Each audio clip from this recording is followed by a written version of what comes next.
और जाकर के सब चीजें बाजा बनाने वाला कान है, हम कान करते हैं। एक आदमी आज कोई न कोई माध्यम तो बनता ही है, किसी किसी ने माध्यम से कोई सत्संगी मिलता है और कोई न कोई सत्संग सुनता है, जीवन में उद्धार करता है। तो हमें जाकर के उनका निरंकार से भला करना चाहिए। और मैं पढ़ता था तो महात्मा मुझे कहते थे कि सरस्वती के घर की बड़ी अनूठी बात, जीव खर्चे क्यों बढ़े बिना खर्चा घट जाता। सरस्वती के घर की, भक्ति के घर की ये बड़ी अनूठी बात है। जीव खर्चे क्यों बढ़े, जिसको जो जो दुनिया में प्रसारित करोगे, खर्चा करोगे तो बढ़ती जाएगी, और बिना खर्चा रोकता जाओगे तो घट जाएगी। इसीलिए धन है, इससे हमारा भला होना चाहिए। और माँ बाप का, भाई का, समाज का, सबका ही जाकर के हमारे ऊपर उपकार है। भक्ति भजन हम करते हैं, लेकिन हमारा खर्चा तो भाई साहब पति देव भाई पूरते हैं, तो उनका भी तो उपकार है।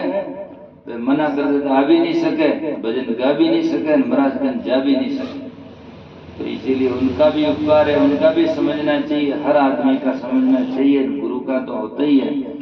और यदि हमने हमारा किसी ने उपकार किया और उसका उपकार हम समझेंगे, तो आज जो हम कर रहे हैं उनका उपकार दूसरा हमारे प्रति अदा करेगा, समझेगा। और जिसने हमारा किया हम उसका उपकार नहीं समझेंगे, तो कल जो हम कह रहे हैं उसको वो हमारा क्या समझेगा। हम तो जाकर के प्रवृत्ति आगे बताते हैं ना, तो ये तो हमारे जीवन में वो करेगा। हम माँ बाप की सेवा करेंगे तो बच्चे देकर हमारी सेवा करेगा। जब हम नहीं करेंगे, उनसे लड़े झगड़ेंगे, तो बच्चा क्या करेंगे। बच्चा तो देखेगा ठेकेदार माँ बाप झगड़ा कर रहा, तो मैं बच करने में क्या है, उससे क्या होगा। तो इसीलिए हमारी निष्ठा गुरु के प्रति जैसे हम जाहिर करेंगे दुनिया में, शायद जैसे हम जाहिर करेंगे, तो सजना जाकर के वैसे ही निष्ठा जाकर के आगे आने वाली पीढ़ी, बच्चे, सत्संगी हमारा जाकर के हमारे प्रति अदा करेंगे कि देखो कैसी निष्ठा थी। और तो बात इस प्रकार की है, आपो मिलियारो कोई खेले जोगट निर्मल होई, जाना मेरी जग में कोई नहीं जो आपको दिया खोई। जिसका मेरी जग में कोई नहीं है, कोई लोग कहते हैं वो मेरा बैरी है। बैरी हमारा कोई नहीं है। यदि बैरी है तो केवल हमारे आचरण है, कोई हमारा बैरी नहीं हो सकता। और ये मैंने देखा है, आज भी देख सकते हैं। और कबीर साहब कहते हैं तेरा बैरी कोई नहीं, तेरा बैरी फैल, अपनी फैल मिटाए ले तो गली गली कर सेल, अपनी फैल में गली गली सेल करो। गांव में कहीं मल आया पहलवान, जो क्यों एक जनो क्यों रहे, कहीं गांव में आज मल पहलवान आया जो जवज नहीं पटके। एक आदमी क्यों के कुश्ती आवे जी ने पटके, बैठोड़ा नहीं पटके, बैठोड़ा ने कहीं पटके, बैठो जी ने तो वो हामी जाएगा तो कहीं पटके, वो तो बैठो ही है, वो तो हामी जावे उन्हें कुश्ती लड़े उन्हें पटके, बल्कि जी को बैठो है उन्हें तो कहीं पटके, वो तो अभी नीचे बैठो है उन्हें कहीं पटके। तो कुश्ती लड़े जी ने पढ़ना डर है, बाकी जी का संसार में गैर गंभीर है, उन्हें तो कोई पटके नहीं। जग में बेरी कोई नहीं जो मन शीतल होई। और हमारे जीवन की गाथा में कई शायद पहले आप सुनी बोला, एक बार की बात मैं सुनता हूँ और बताता हूँ। बहुत पुरानी बात है, जब मैं साधु होकर के 2-3 साल हुआ था और मैं काशी गया, और काशी से फिर मैं इलाहाबाद आया, और इलाहाबाद से मैं हरिद्वार जा रहा था ट्रेन में। और ट्रेन में जा रहा था तो अब गाड़ी में चढ़ा, रिजर्वेशन टिकट तो था नहीं, और पहले लोग लेते भी नहीं है, उस टाइम इतनी बातें थी नहीं रिजर्वेशन का। तो मैं घुसा तो इतनी भीड़ भाड़ थी कि बैठने की जगह ही नहीं। अब मेरे कंधे में थैला लटकाया हुआ और अब मैं खड़ा, तो जनरल कोच में चढ़ा तो इतनी भीड़ भाड़ थी, बैठने की जगह नहीं। क्या क्या नहीं करे, गाड़ी इलाहाबाद से हरिद्वार 8 घंटे की यात्रा, खड़ा कब तक रहे। मैंने कहा जैसा तैसा चलो भाई। तो गाड़ी ट्रेन में सोचना, एक तरफ में तो वे सीटें होती पूरी लंबी, एक तरफ में एक सीट तो उस पर सजना क्या कि एक नाजी बैठे थे, कानों में कुंडल लगाए हुए और ना जी बैठे। तो मैंने कहा भाई ये क्या मैं तो क्या है, जब वो बैठे नहीं एक ही सीट है।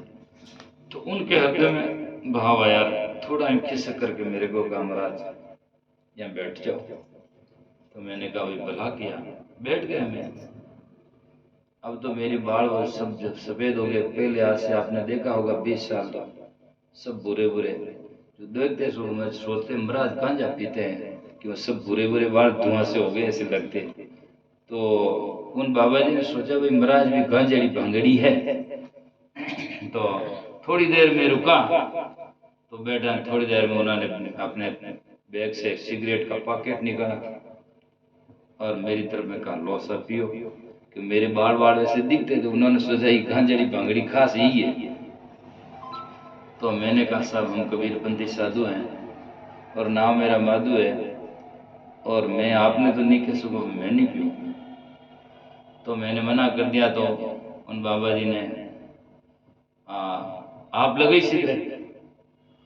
सिगरेट का धुआं मालूम है, जिसको नहीं पीता उसको तो बड़ा खराब लगता है, तो उसका जहर जैसा मजा बहन। अब मैं कहूँ मत पियो तो मन कहते उठ जा तू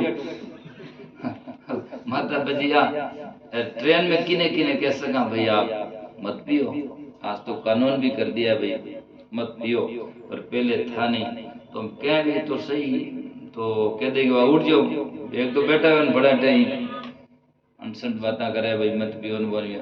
मैंने कहा भाई चलो करने तो बैठा था। हाँ तो मैंने मेरी टोल से मैं यूं नाक के लगा लिया। मैंने कहा भाई धुआं है इसको। तो उसने 2-3 फूंक खींची और मेरी तरफ में देखा, मैं कुछ नहीं बोला। तो सजना उसने एकदम देखा और मेरी तरफ में देख कर एकदम उसका दिल बदला ना जीगा, और वो सिगरेट बुझा करके फेंकी बार, और बार फेंक करके मेरे सामने हाथ जोड़ा। क्या महाराज मैंने गलती किया? मैंने कहा साहब आपने क्या गलती किया, मुझे बैठाया, आपने क्या गलती किया? और जो आप पीते हैं आप पीते हैं, मैं क्या करूं ट्रेन में, ये मेरा घर तो है नहीं, और पियेंगे तो आप पियेंगे और मुझे बैठा है वो भी बहुत बात है। कि नहीं साहब आपने, मैंने गलती किया, क्षमा मांगा। और वो मेरे से बूढ़े महात्मा थे, क्षमा मांगा और फिर उन्होंने हाथ धोया और अपने बैग में वापस हाथ डाला और हाथ डाल करके एक इतनी बड़ी सेव निकाल कर मुझे दिया कि लो आ खाओ आप। सजना मैंने कहा नहीं साहब, कि नहीं ये तो आपको खानी ही पड़ेगी। उस टाइम में मेरे को सजना कई साखियां कई भजन में जब पढ़ाई करता उस दिन से मुझे आज याद है। उस टाइम में एकदम मेरे को कबीर साहब की साखी याद आई और मैंने साखी याद स्मृति करते हुए मैंने कहा कि जग में मेरी कोई नहीं जो मन शीतल होई, और इस आपा ने डार दे तो दया करे सब कोई। आपा को आप नीचे गिरा तो सब दया करेंगे। और मैं उस बाबा को कह देता बीड़ी में जो थर बाप भी है कहीं कह दे तो ना जी की भरसई अलग है ना, लक्कड़ फकड़ होते हैं वो तो कुछ नहीं, तो इसलिए कह देते थर बाप की गाड़ी में पीऊं। और जब मैंने कुछ नहीं कहा और आपा गिरा दिया तो उसने कृपा करी, क्षमा मांगी, सेव दी। बोलो कितना जाकर के उद्धार भाव उसका दिल बदल गया। आज हम जाकर के इस प्रकार की बातें करेंगे, आपा गिराएंगे तो उसका दिल सामने वाला का इतना बदल जाएगा कि जाकर के चेंज हो जाएगा बिल्कुल। यदि जाकर के तो हमें जीवन में बदलना आना चाहिए और जाकर के सजना अहंकार गिराना चाहिए और हम तिरे दूसरों को तिराना चाहिए। इस प्रकार की बातें समझना चाहिए अच्छी तरह से। तो आपो मेलियार होई खेले जोगट निर्मल होई, जाना बेरी जग में कोई ने जो आपा दिया खोई। वाणी ऐसी बोली दिल अपने में जोई, होरा ने शीतल करे नापे शीतल होई। मधुर वचन है औषधि कटुक वचन है तीर, श्रवण द्वार होई संजरे साले सकल शरीर। तो साधु भया तो क्या भया, बोले जो चरचराट करते ही साधु भया तो क्या भया, बोले नहीं विचार हते पराई आत्मा बांध जीव तलवार। लोह की पित्तल की तलवार से नहीं, लपलपा करती कितनी जाकर के जीव तलवार है ना, वाह लोह पित्तल वाली तलवार रो घाव भर जावे, कमली तलवार है नहीं इसका घाव नहीं भरता है, इसका घाव होता तो लोग जिंदगी भर याद रखते हैं। तो इसीलिए महान पुरुष कहते हैं कि बांध जीव तलवार, जीव की तलवार से जाकर के सजना बनते हैं। तो संत महापुरुष कहते हैं कटवचनाओं दुख उपजे कड़े काल रो मूल। जितने संसार में झगड़े कुटवचनों से और सरलता से मधुरता से कहो तो सजना होता ही नहीं है।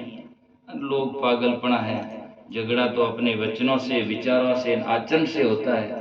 और दोस्त के तो भगवान मत चेपे के लोग कहते मकान ठीक नहीं है, इनमें तो झगड़ो ही झगड़ो है।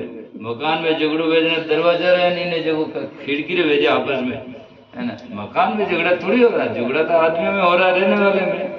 और लोग फिर भी कहते मकान ठीक नहीं, मकान ठीक नहीं, तो ऊपर चौबे जना तो कभी ठीक नहीं है, या पड़ जाए तो ठीक नहीं है। मकान में बैठा आराम से सो रहे आराम से, तो फिर ठीक नहीं क्या है। मकान का जरूरत किस लिए भाई, आराम से बैठे, आराम से खाएं, सोएं, बस इतना ही मकान का। और क्या, जैसे वो माइक है, अब लोग कहते हैं माइक ठीक नहीं। माइक का क्या मतलब है, माइक भाई बोले साथ दे, और बाकी कही है फोटो कांचना है ना। तो ठीक तो जब नहीं होता है, माइक ठीक नहीं कि आवाज नहीं पकड़े नहीं खींचे, तो माइक ठीक नहीं है, और आवाज पकड़ रहा है, दे रहा है, इसका मतलब सब ठीक है। तो मकान जब ठीक नहीं होता है कि मैं बेटा ने आवाज सर्दी ला गया को नहीं है, तो कि भाई मकान ठीक नहीं है। हवा से बचाता है, बरसात से बचाता है, धूप से बचाता है, आराम से सोता है, खाता पीता, तो फिर मकान ठीक ही है, उससे आगे खराब क्या है ना।